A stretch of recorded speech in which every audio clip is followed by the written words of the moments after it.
जुन्या बंद पडलेल्या गिरणीची चिमणी दाखवून झाल्यावर मुलीचा चिमणी शब्दाबद्दलचा गोंधळ वाढला अधिक. मग मी चिमणी शब्दाची शेंग सोडली तिच्यासमोर. चिमणी जेव्हा लाईट नव्हते तेव्हा वापरत तो रॉकेलचा दिवा. चिमणी मोठ्या गिरणीतला धूर बाहेर टाकण्यासाठीचं उंच धुराड. चिमणी स्वयंपाक ओट्यावरील धूर बाहेर काढण्यासाठी गॅसवर बसवलेली यंत्रणा. चिमणी गावात मानवी वस्तीत राहणारा एक छोटा पक्षी. हा पक्षी तिला काय आठवेना. मग मी तिला तिच्या भाषेत स्पॅरोबद्दल समजावलं. जागरूक पालकासारखं नेटवरून चिमणीचे संदर्भ फोटो तिच्या पुढ्यात ठेवले. तत्परतेनं मोबाईलमधल्या चिमण्यांच्या चिवचिवाटाची हॅलो ट्यून तिला ऐकवली. तिने टाळ्या पिटल्या.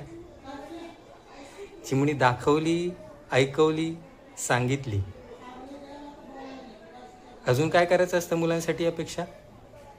हां